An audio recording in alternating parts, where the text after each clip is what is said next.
Hi, welcome to my channel. Today, we uncover the untold story of the Great Fire of London. In September 1666, London faced one of the greatest disasters in its history. The Great Fire of London burned for 4 long days, destroyed thousands of homes, churches, and businesses, and left a permanent mark on the city. But how exactly did it start? Why was it so destructive? And how did the people of London rebuild their lives afterward? Chapter 1. To understand the scale of the disaster, we must first look at London before the fire. In the 17th century, London was a crowded city with over 300,000 people. Houses were built close together, mostly from wood, and the streets were narrow. At night, the city was dark, except for candlelight or lanterns. People cooked with open flames, and most houses had thatched roofs. This made the city a dangerous fire trap, but nobody could have imagined how soon disaster would strike. Chapter 2.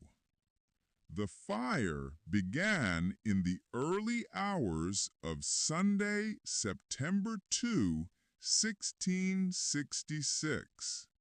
In a small bakery on Pudding Lane, owned by Thomas Foreigner, a spark from the oven set fire to the wooden house. The flames spread quickly from house to house.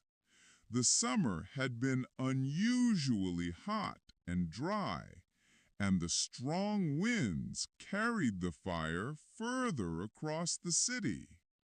What started as a small spark turned into a monster.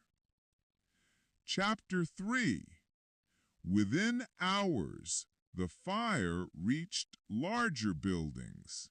People tried to stop it using buckets of water, but it was impossible. The fire spread so fast that families had little time to save their belongings. They carried children, pets, and whatever they could hold in their hands, running for their lives.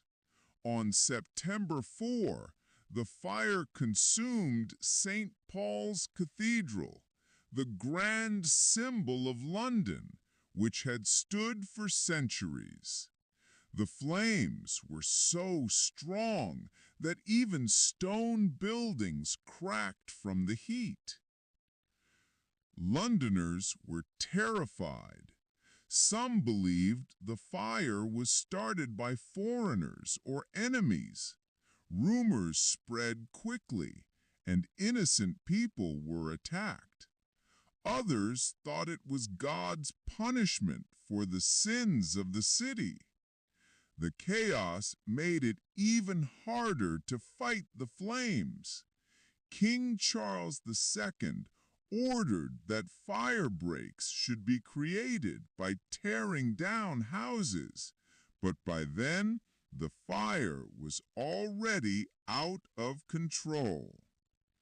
For 4 days, London burned. By the time the flames were finally put out, the damage was unimaginable. More than 13,000 houses destroyed, 87 churches reduced to ashes, hundreds of shops, businesses and warehouses gone. Tens of thousands of people were left homeless.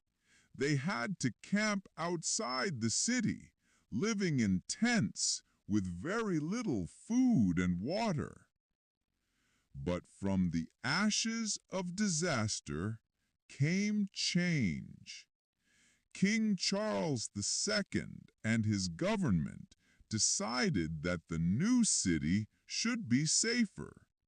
New laws required houses to be built from brick and stone, not wood.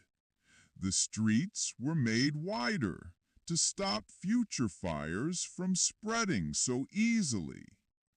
Architect Sir Christopher Wren designed a new St. Paul's Cathedral, which still stands today as a symbol of London's strength.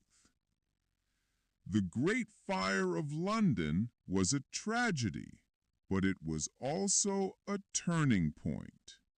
It showed the world that even in destruction, there is hope and renewal.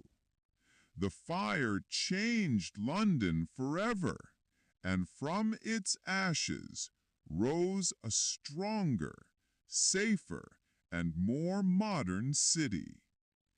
History teaches us that disasters may break buildings, but they cannot break human courage and resilience. Finally, thank you for watching.